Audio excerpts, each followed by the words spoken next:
Ah, and it's boss time. Fighting this guy. Ah, right. Okay, I remember this. We gotta try and use the gravity shenanigans to our advantage here. And try to get them to hit the boss. These little wheelie guys. Wheelie mabobbers.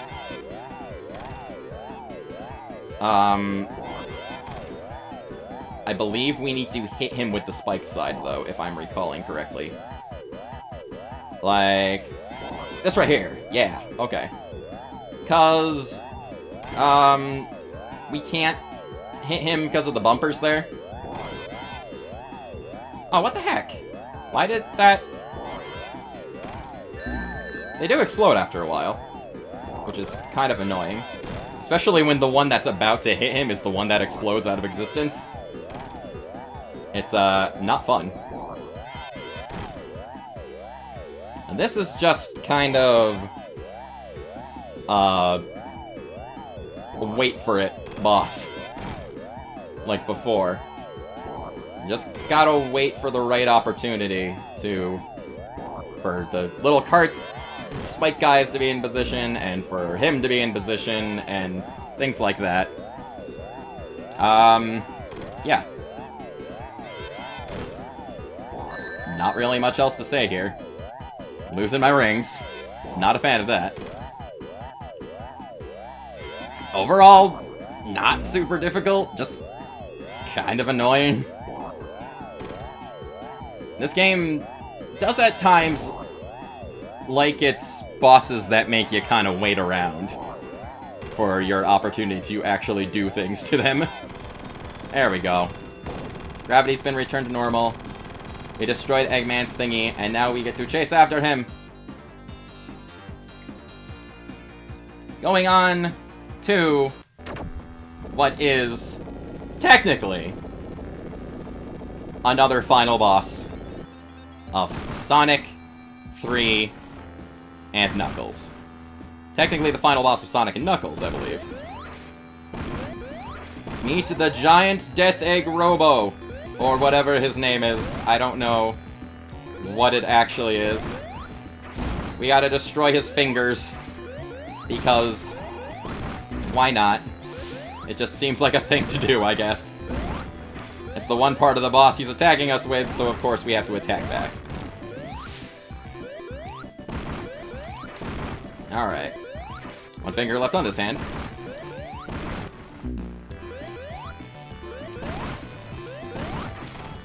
Okay, there we go. Alright. Just gotta try to keep our cool here. Oh, we are so close to the end. We are so close to the end of things. I can smell it. I can taste it. One more finger. One more finger. There we go. Alright, that's phase 1. Done. Now for phase 2. In which he is slowly walking after us. Shooting fire out of his nose, because why not? And we have to wait for our opportunity to strike.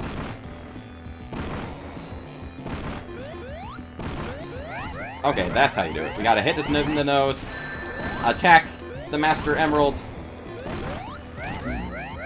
Oops. I wasn't paying attention.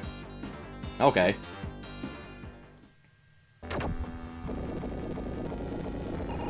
Oh no. Are you not gonna give us any rings? Oh boy, this just became the end of Sonic 2, didn't it? Alright, here we are again. The problem with this part of the game now is that if you end up losing a life, you're basically kinda stuck without any rings for this, which is problematic. It is very problematic. Since he doesn't really have... I mean, It's predictable in a way, because he shoots the fire out of his nose if he's not busy attacking you with the Master Emerald. It's doable. You can definitely do it. But unlike the final bosses from the other Genesis games, there's no real safe spot you can find. And you still have to go through this first segment before actually getting to the actual, like, ultimate final moments attacking the Master Emerald part, you know? And it becomes that problem of monotony that I had with the finale of Sonic 2. I might be here a while. Okay. The one benefit to all this is that we do have Tails this time. And honestly, in this case, Tails does come in handy because... Didn't jump in time. Tails doesn't come in handy here because he does give you the opportunity to land extra hits and make things go a little faster. But man, I hate multi-phase boss fights that don't give you some kind of checkpoint in between the fights. It is just so annoying. Because Fingers McGee here is not very difficult, right? It's not. It's not very difficult at all. He stomps, he slams your hands down, you just gotta jump at the right opportunity and you can attack him. Sometimes you can land 2 or 3 hits at a time. But it's just... man. Actually getting through this over and over again. To get to the part of the fight that you actually want to get to. That is the problem. That is the problem I have with this. That is the problem I had with the final boss of Sonic 2. That is the problem I have with any final boss like this in any video game. I don't like wasting my time. I don't like wading through things that I've already done, you know? Hey there, Sparky in the editing room, taking over with some post-commentary, because Gameplay Sparky was concentrating really, really hard at this point. Getting through the final boss encounter of Sonic and Knuckles here. It took probably a good 20 minutes and many, many, many attempts, because I ended up losing out on any chance of having rings while doing this. If you have rings, and you're going through this boss fight, as long as you can re-grab your wings, it's really not that bad. Or at least I assume it's not that bad. But, since I did lose that life, and I do not have any rings at this point, I only have the 1 hit to work with, meaning taking a hit starts the entire encounter over again. And it's not easy not taking a hit here. This entire final encounter here, this entire boss fight here, it just comes down to patience. Because as established, unlike the final bosses of Sonic 1 and Sonic 2, there are no safe points here. There's no place where you can really hide from the great Death Egg Robo, or whatever you want to call him. It becomes just a pattern-based affair where you wait for him to shoot a fire, you jump over the fire, you hit him in the nose, you get a hit or 2 on the Master Emerald, and then you jump at the exact right time to avoid the giant laser beam. And if you don't do any of that right, you have to start over from the beginning. And it's a little frustrating, but this is, in fact, the successful attempt, and regular commentary Sparky is going to take back over. There we go! Finally! Oh boy, wow. That took way more opportunities, way more time than I wanted it to. And we're not quite done yet, because we need to get through this without falling in. There we go. Hit Eggman. Free the Master Emerald. Everything explodes. but that's not quite it. It is time for the true final boss of Sonic 3, Sonic and Knuckles, Sonic 3 and Knuckles, whatever it is. It is time for the Doomsday Zone. Dr. Eggman has re-grabbed the Master Emerald, and we as Hypersonic have to fly in and take him out once and for all. Avoiding missiles, because they hurt our beautiful little face. Oh, boy. Oh, okay. Okay, can we not? Can we actually not?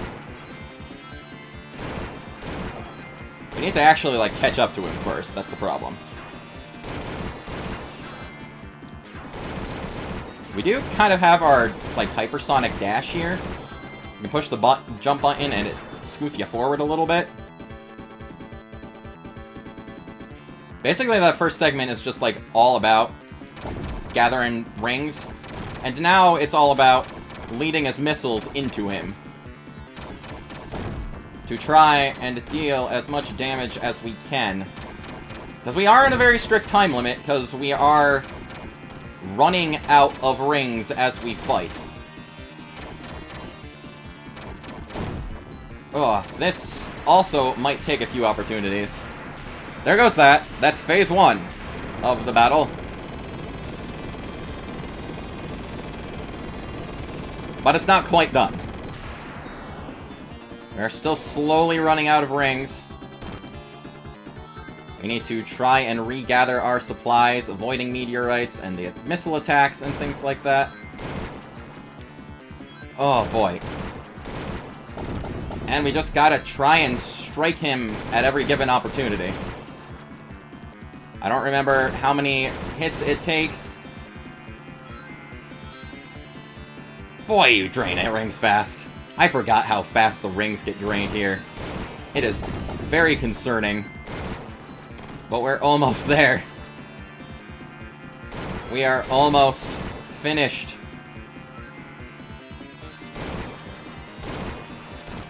Take that. I will recharge a little bit, thank you. Thankfully there are rings just in space. Because there are just rings all over every inch of creation in the Sonic universe. That was always like a weird part of the comics and like the cartoon stuff, just because in that case rings were something special. But here they're just all over the place. And we did it.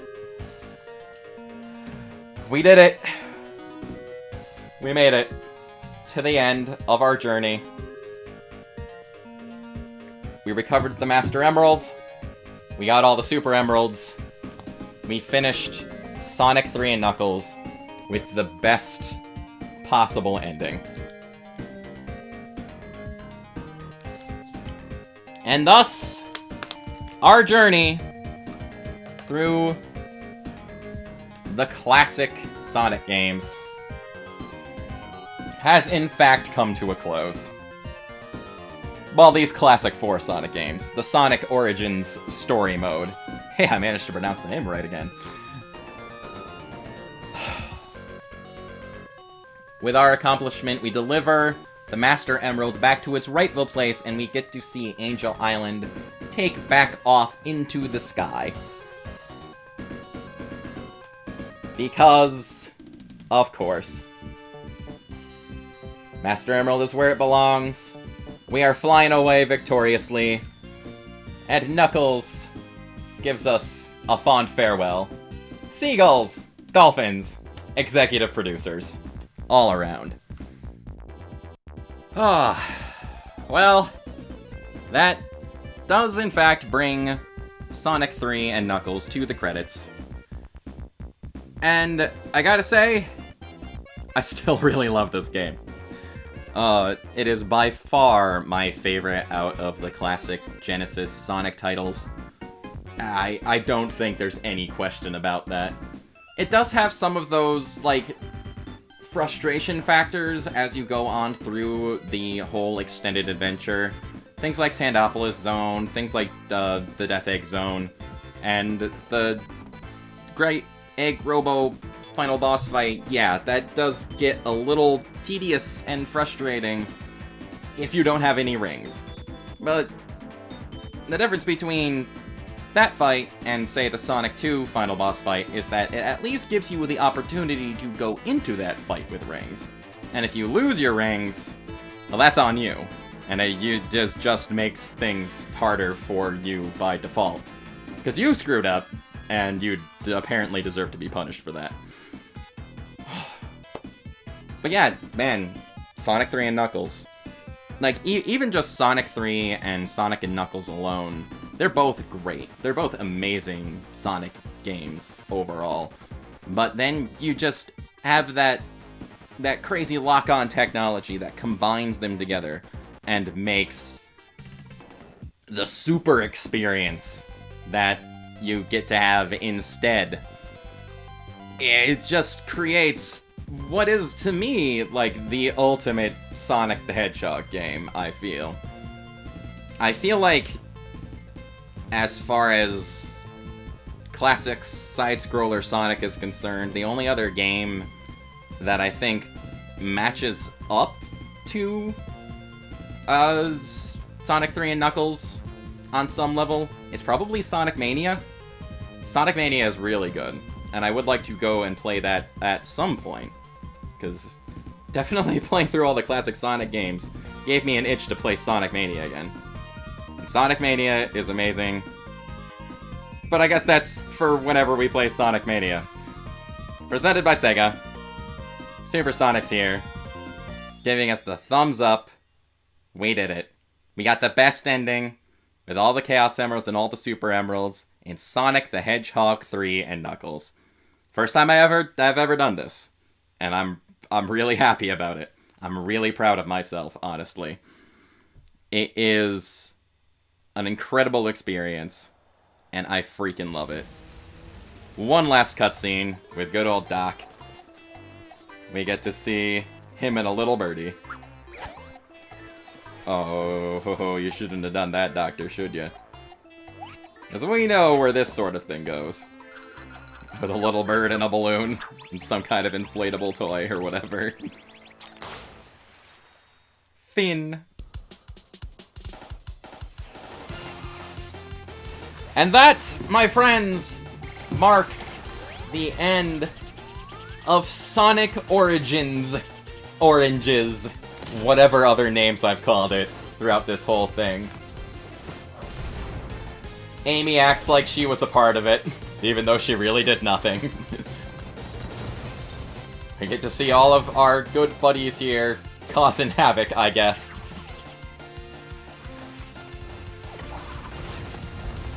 Oh, wow.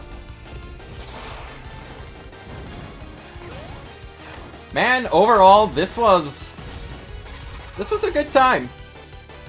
This was a very good time, having a lot of fun going through all these classic games. Beating some of them for the first time, beating a couple of them for the first time in a while. Some of them I had conquered, some of them I hadn't. But that is the finale. All titles cleared. You can watch the special Sonic Origins ending from the museum. Really, the only thing we didn't end up doing was getting all the Chaos Emeralds in Sonic 1, which isn't a terribly big deal to begin with. It really just changes the ending slightly, so, you know. Not a problem. We managed to do everything else. All the Time Stones in Sonic CD, all the Chaos Emeralds in Sonic 2, all the Chaos Emeralds and Super Emeralds in Sonic 3 and Knuckles. And we beat them all! I can officially reclaim my dignity as a gamer and lover of classic video games by saying I have beaten all of the Genesis Sonic games. Or at least the ones that everyone actually cares about. You know what I mean? They ain't including Sonic 3D Blast in this collection, you know what I'm saying? Anyway, I guess that is going to call it then. Thank you very, very much for joining me on this journey through classic Sonicdom and all of the good times we've had along the way. This is your good friend Sparky, signing off for now. I will see you in the next project, whatever that may be.